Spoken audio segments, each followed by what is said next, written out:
The combined gas law used to be on the test often and is almost never on the test now. But we'll still talk about it real quick. Then we're going to talk about kinetic molecular theory, often referred to as K-MOT, which whatever, kinetic molecular theory, K-MOT. And then, yeah, it was a play on Kmart, which doesn't exist anymore. Then we'll go back to the math. You ready? All right. Less talk now, more listening. The combined gas law is used to find the new temperature, pressure, or volume when you have a gas that undergoes a change in volume, pressure, or temperature. A useful tool to solve for changes in a fixed gas is the combined gas law. What we mean by a fixed gas is that N does not change.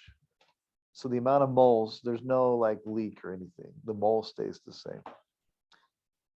It says that changes in a fixed gas can be calculated by the following relationship.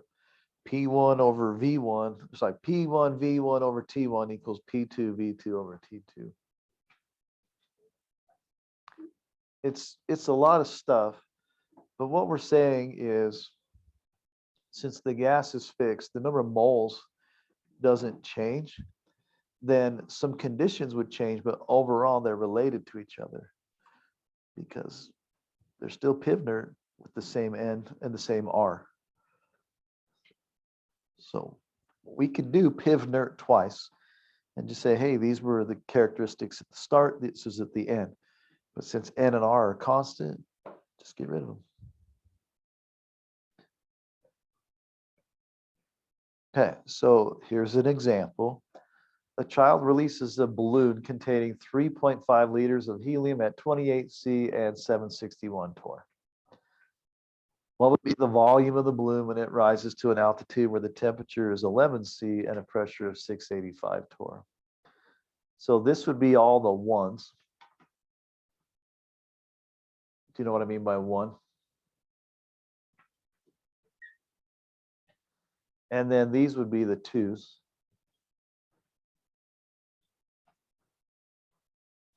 So it wants, what would the volume be? So I have to do some algebra here. I'm going to get rid of these now. The temperature, I want volume, right? So temperature is in the denominator, correct? Which means I need to multiply this side by T2 to get it out of the denominator. You okay with that, algebra-wise? And then pressure is in the numerator here, so it needs to be in the denominator on the other side.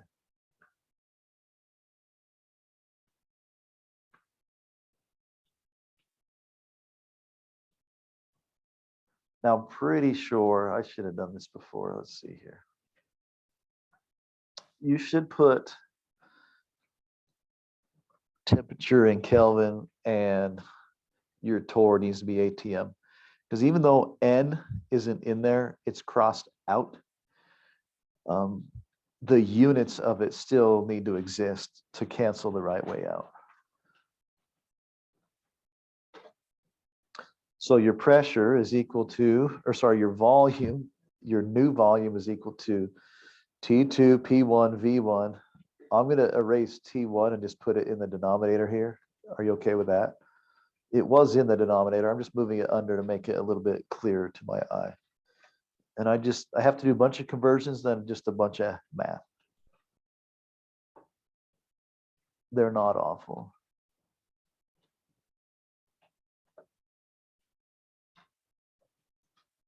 Just do it fast and get it over with. It's like I'm at a quiet place again and someone's with the bag of candy behind me and I think I'm going to die any second.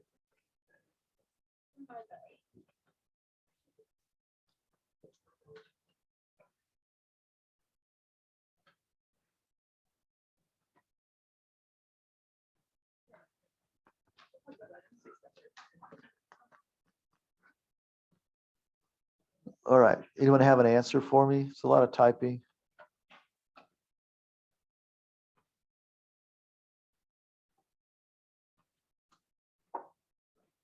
You got enough electronic devices on your table?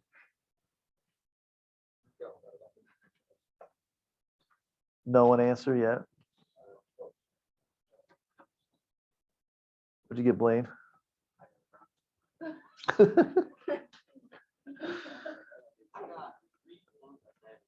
3.7. That should probably be pretty close to being right.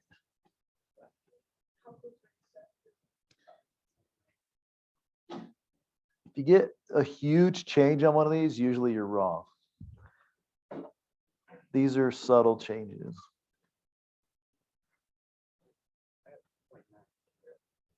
$3.9. Uh-oh.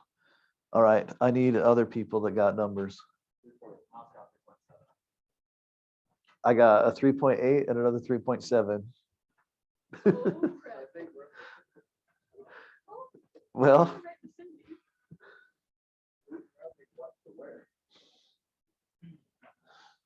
$3.7. I have more 3.7s than anyone else. All right. I'm going to say it's 3.7.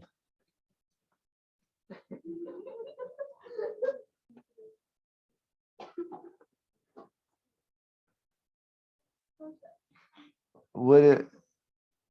So, based on this, the balloon got bigger, right? Correct? So what was more important, that it cooled or that the pressure went down? That the pressure went down, right? It mathematically has to be. I don't even know if I have another example of that. Oh, I do. Here you go. A gas originally 27 Celsius and 1 atm is in a 3.9 is cooled at a constant pressure until the temperature is 11. See the new volume of the gas is. So it doesn't, oh, it does, never mind. You didn't have to, but whatever.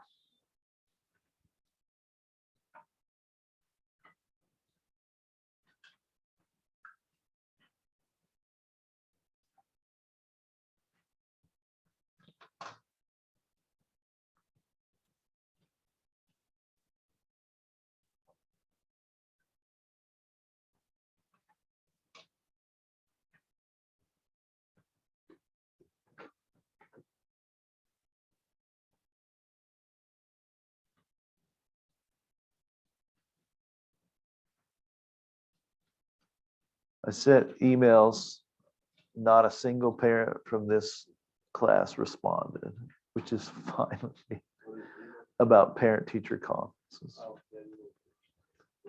Your parents come in a lot. My mom knows that I've given up on this class. Oh, sweet. Well, I've given up on my belief. That's even sadder. I've given up on believing in myself. Yes. The other day again, because that's what I look at from this person, even though I don't have it. And it made me really sad. Sorry. It's okay. Okay, anyone have an answer? No, 3 point what?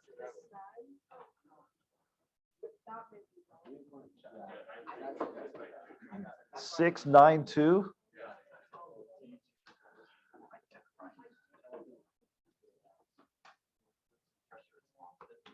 Okay, if I give you one of these on the exam, I will give you the equation. And it's just algebra. So we're not going to spend a ton of time on it. Are we all right with that? You'll have the equation. You'll have 5 of the 6 variables. You just make sure you do algebra correctly. You should convert to ATM and Kelvin, because even though N is canceled out, we do need N's units to make sure it works. So. All right. The kinetic molecular theory is like super not rocket science. It is on the AP test. It's just, we've talked about ideal gases. This is the theory behind that. So the kinetic molecular theory is a model that aids in our understanding of what happens to gas particles as environmental conditions change. this one's like, I don't know, most of them are common sense. The main tenets are these ideas. Let me shrink it so it's all on the same screen. These are things you'll be held accountable for, so I would write them down.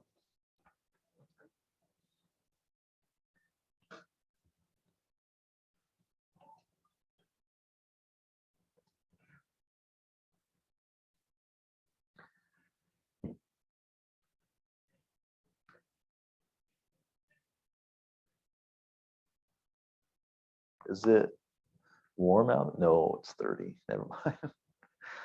It's like outdoor track today, only for distance kids. Distance kids. I saw a meme for distance kids when I was bored out of my mind. And it was like a severe weather warning. Like it was super long. It told all the disastrous weather coming. And at the bottom it said, so distance runners wear a hat. It was like no one else can go outside basically. It was funny. There's way better memes about distance running than sprinting. It's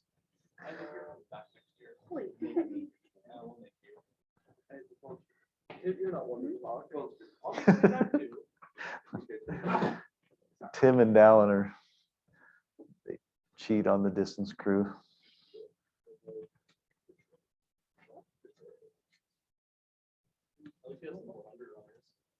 Yeah. Yeah, we do.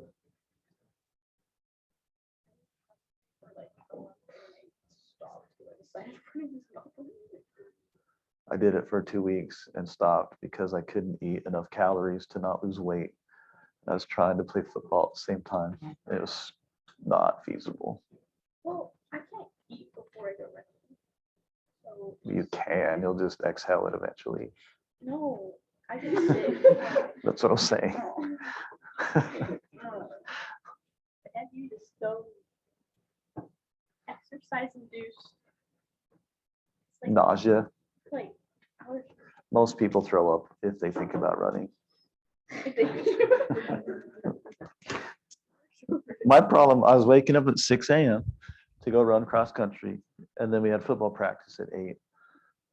And I would enter football practice after 6 or 7 miles of running and then die.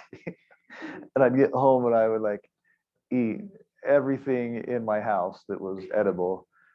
And then I had this couch. It was the most glorious couch of all time. It had like the head cushion, you know what I'm talking about? Like where it's in the middle of your back and up. Like it would lift up for some reason. So I'd like lift it up, put my head in and close it. And I'd sleep till like 4. I'd wake up like, feed me food. I couldn't do it. And so I chose the one, it was a mistake. I should have kept running, but I chose the one that in my high school girls respected more. Probably every high school. Probably not Davis High or Farmington. But I really screwed up. I was a much better runner than I was a football player. All right, so here is an example right here. So this is FET simulations if you've had physics or whatever. P-E-H-E-T.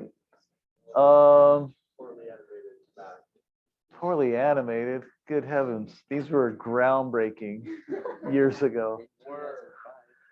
That's before I was born.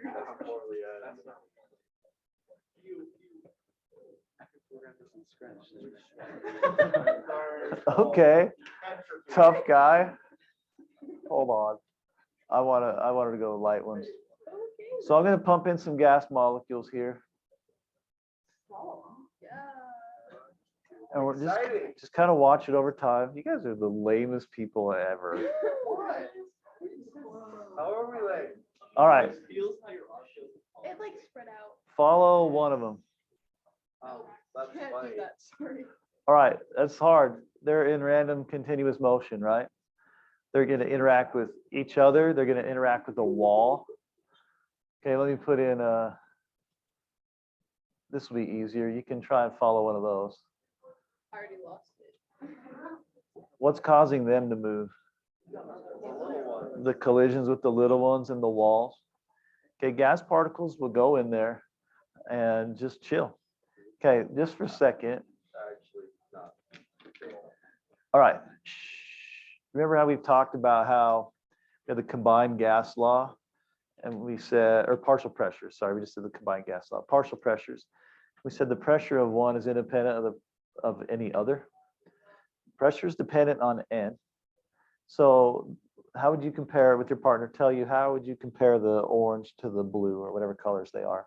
The pressure.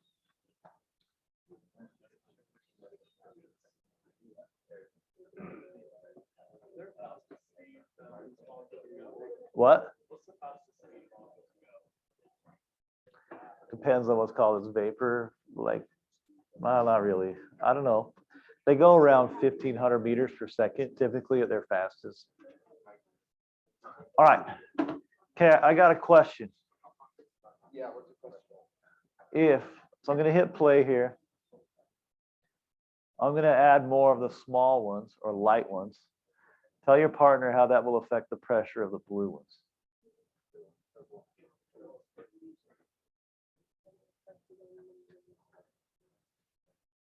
Okay, how does it affect the pressure of the blue ones?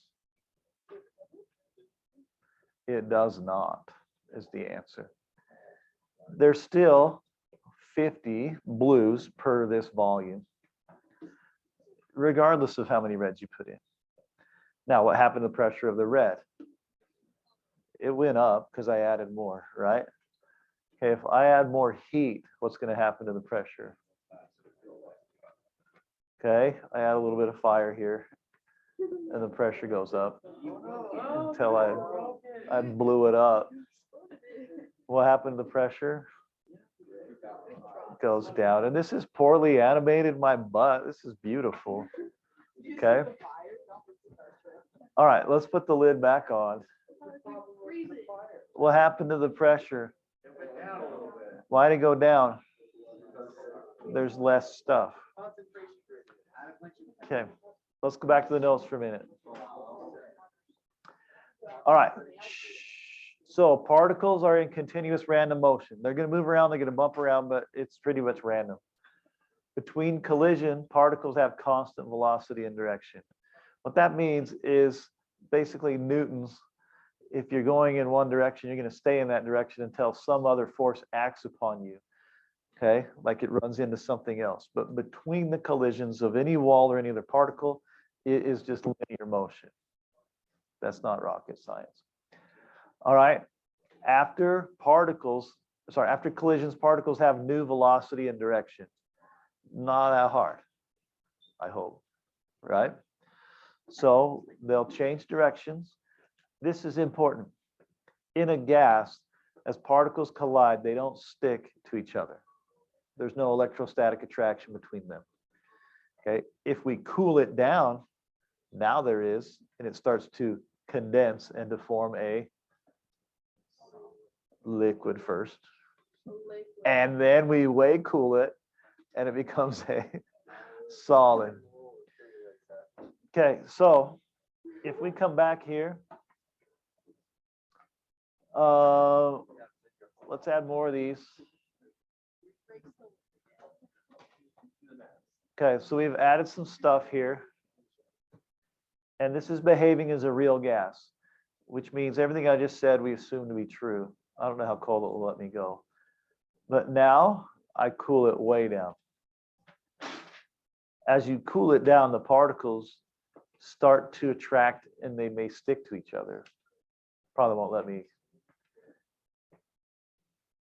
It's letting me go down to absolute zero. Wow. This has got a really low freezing point. Oh, are we going to reach absolute zero? It won't let me. Oh my gosh. And yes. Wait a minute. What kind of fake machine is this? You were right. Blaine could program this in, what'd you say? What program? Scratch, whatever. He could build this in Minecraft in like 22 seconds left-handed. All right. But as it gets colder and colder and colder, it becomes less like a gas and more like a liquid. Ideal, it'll blow up. Ideal gases don't behave very ideally as we reduce the temperature. Keep adding the like, see how much you can Add what? Because the pressures is zero. Just keep Add this stuff? Oh my. So they don't even want to move. So the thing is that they just are there. Pressure right there. Burning. This pump is gonna explode. Oh my. We're just stuck. The fire does not do anything when you reach absolute zero. This? Break it. It just shows me the two. It's broken. No, it's going. It's- It's like a explosion happening, but like it's slower. This is so boring. Like watching flash. Watching paint dry. Boom, magic. Okay. Aw, wait. See what With everything? Here's all you got. Well, why is it not? Uh-oh. Uh-oh. Sorry, my bad. Explosion. Okay. Oh, Oh, broke it. This is a letdown. Put the lid back on. I kinda- Very secure lid. Gotta make it colder. I like this. Oh, I wanna blow it up again. Blow, baby. Why are we all so invested in this? I don't know. This is like the most nerdy thing possible. It's like little Okay, I'm wasting time. Here we go. Next. Here's some not rocket science. Lighter particles are moving faster. Who would have known? We did. We could see it. Despite different average motion, temperature is the same. Okay, this is a little bit tricky one. Temperature is a measurement of how fast the particles are going. And we just said the lighter ones move faster than big ones. But we don't care because of one word. The average. When we're measuring the temperature, we just take the average because we can't find the energy of one individual particle. So it's all collisions that are interacting with the thermometer that we've averaged, or that we're finding the temperature of. So we call it the average. Okay, Kelvin temperature is proportional to the average kinetic energy of the particles. This equation is given to you on the AP test. I've never once seen it tested. That's a physics thing, a ton. You'll be tested on all day, every day. But I've yet to see a question where you had to know that. But just in case, it is given to you and it is required. This is finding the kinetic energy, and we have mass times the the velocity this time. All right, and then it's just divided in half. So it's energy equals 1/2 mv squared. And it would be how you could find the actual kinetic energy of a molecule. Now, if this is ever tested, it's never math. It's always conceptual. All right, so it would say something about comparing the kinetic energy of the red ones to the blue ones. If they were at the same speed, which one would have more kinetic energy? Blue. All right, if they were at the same pressure, which one would have?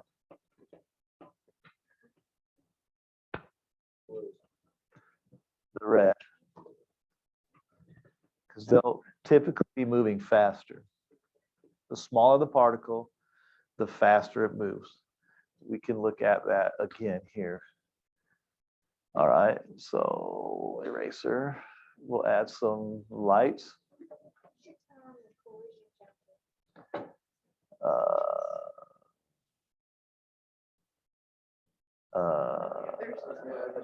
Sure.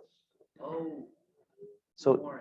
even though they're at the same pressure, the smaller ones are moving. Because pressure is really a measure of the average kinetic energy that it hits the wall at. Pretty fancy. So they're going to hit at the same kinetic energy, really, which means one of them is moving faster because it has less mass. It's kind of tricky to think through, but it's really kind of common sense too. All right, you wanted more which color? Wait, so when they say that like hot air is like less dense than cold air, Yeah, is that just pretty much saying that hot air moves more than cold air? yep. Much more movement, so much more space between particles.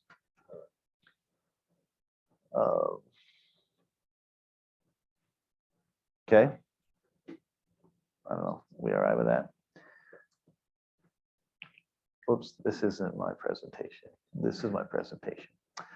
Okay, so in summary, I think, right? Yep. Kinetic molecular theory summarizes the ideal behavior of gases. We already wrote this, so don't worry. Randomly continuous motion, perfectly elastic collision. That means that there's no energy loss when they collide. All right.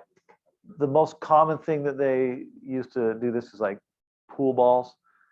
Like there's not a lot of energy lost when one pool ball runs into another. They're usually completely elastic. And of course, they make noise. They give off a little heat, whatever, but generally they're pretty much the same. Negligible volume, particle volume. Okay, this doesn't, we haven't gone over this yet. But what this is saying is if I have a box and it's full of gas, what it's saying is that the volume that the particles themselves occupy, like the space they take up, is almost zero compared to the total space. If I took all these dots and I condensed them into a new box, they'd be like right here. And like compared to the overall volume, the volume of the particles themselves is basically zero. You okay with that? It's weird, but it's okay. So air doesn't exist.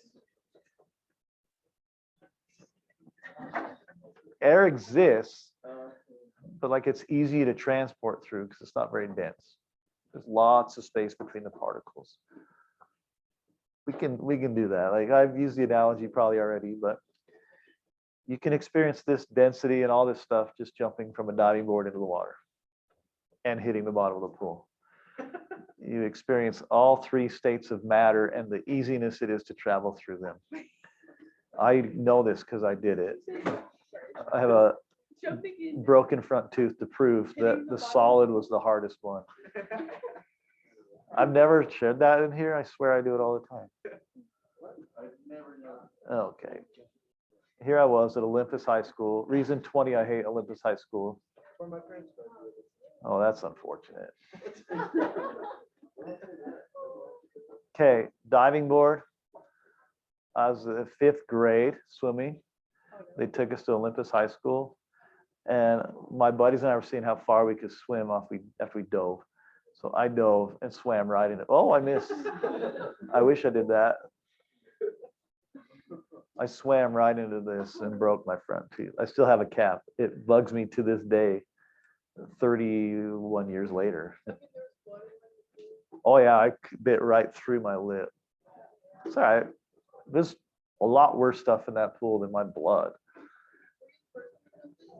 I don't remember. I just came up. No, I couldn't have been because I remember Toma. His name was Toma Sipple.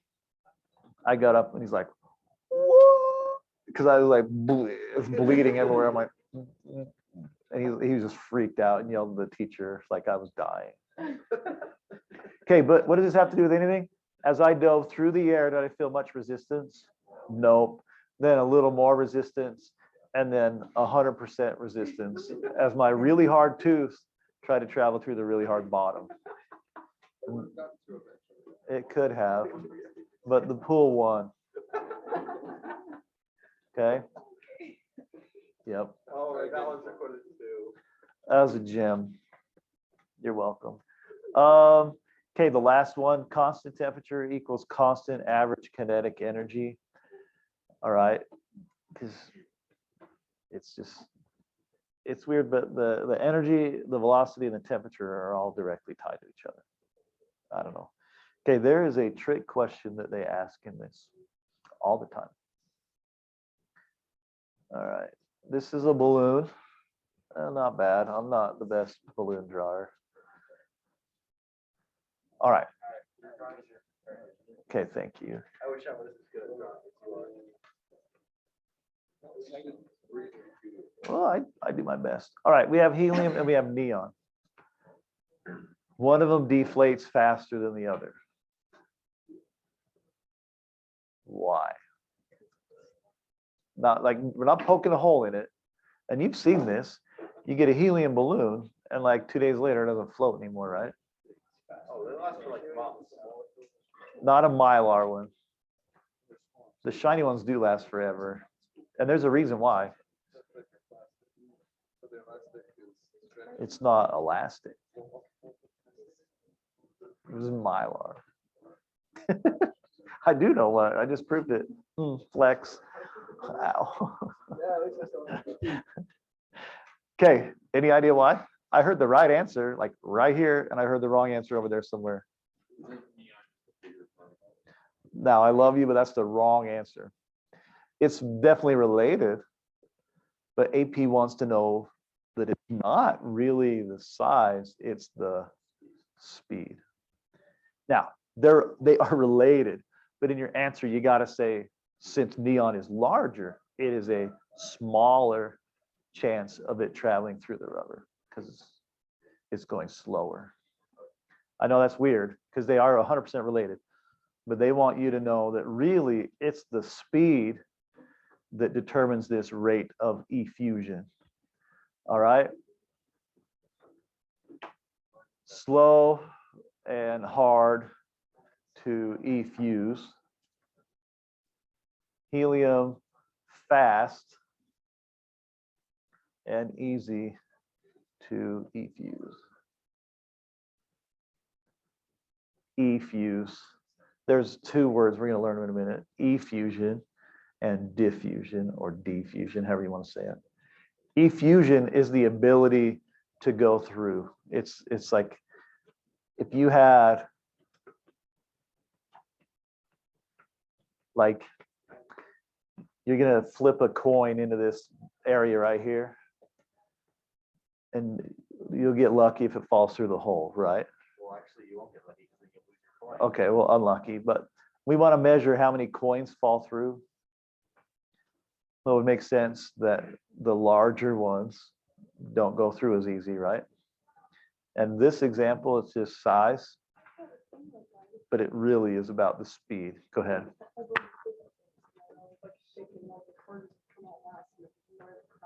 Yeah, so you've seen that. That's because the pennies are smaller, which means they move faster. Natural flex. What's wrong with who?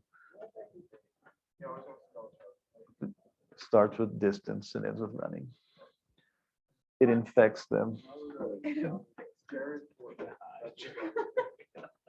All right, so anyway, moving on. Here we go. This is all the older notes. Let's see if I skipped anything. What's that? All right, this is a Boltzmann distribution. And they're kind of important. So the average kinetic energy of the molecules is proportional to the absolute temperature. Now this curve, these are like little things that you'll still see once in a while. The curve is showing you where there's a lot of particles with a specific speed versus where there's not. And where this peaks is what we call the average kinetic energy, or another way of saying it is its temperature. Go ahead. How did they find that? Did they just get a microscope and say that one's moving at this many meters per second? I don't know. That's a good question. This has it. Let me see if I have this here. You got to turn it on. Let's see here. No. Oh, this is what I want. I want this right here. So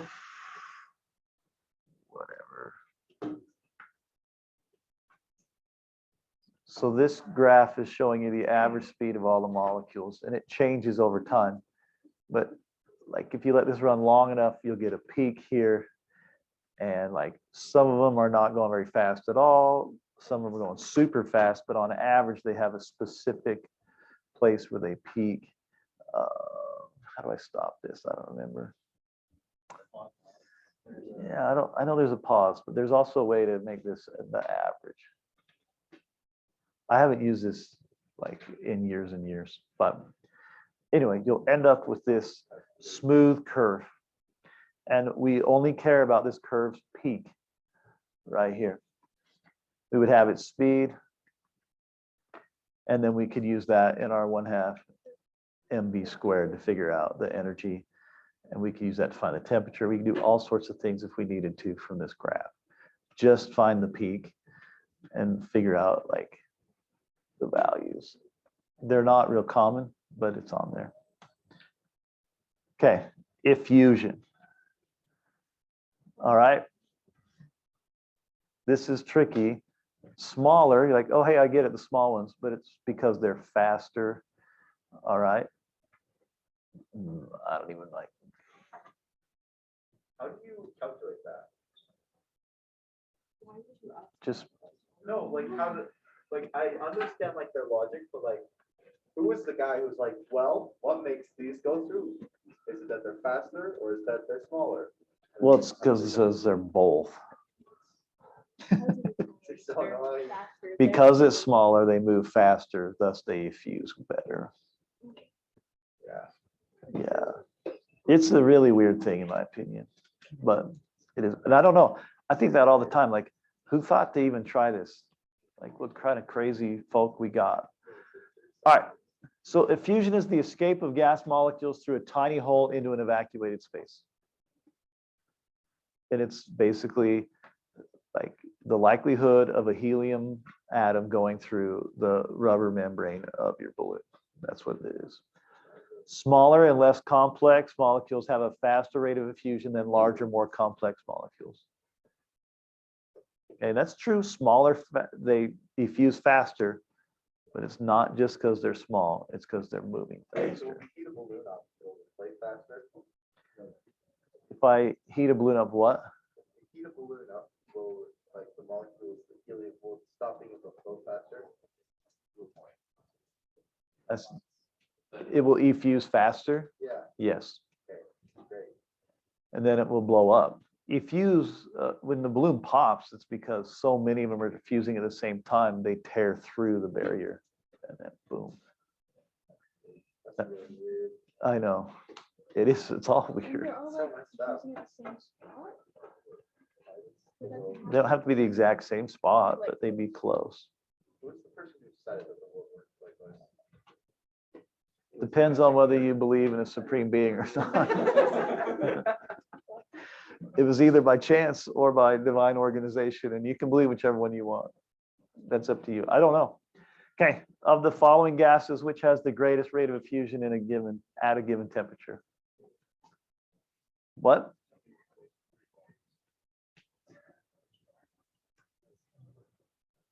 Tim thinks it's NH3.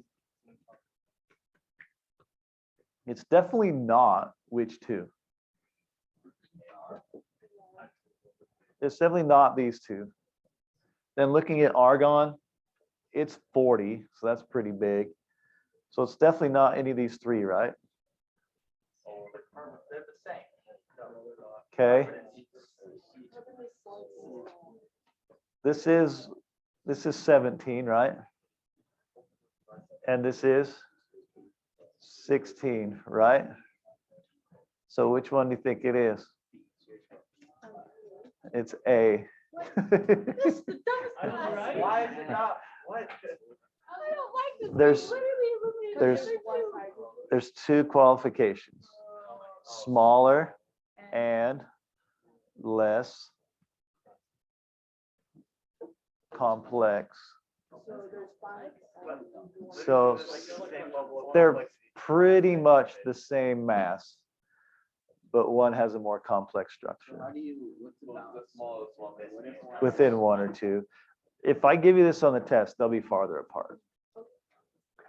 It's a mean question. Like, what if one is like more complex, like CH4, but then another one is much less complex, but bigger? It would give you like 2 or 3 grams of rate. Like that'd be about it. It's a tricky question is the real answer. Okay, diffusion we've heard of before.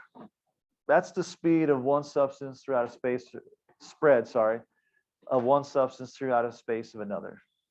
And you learned that in 2nd grade. I did. Have I told you how I learned about diffusion in 2nd grade? Yep, here's the story. You're just wanting me to waste time. We can't try this out.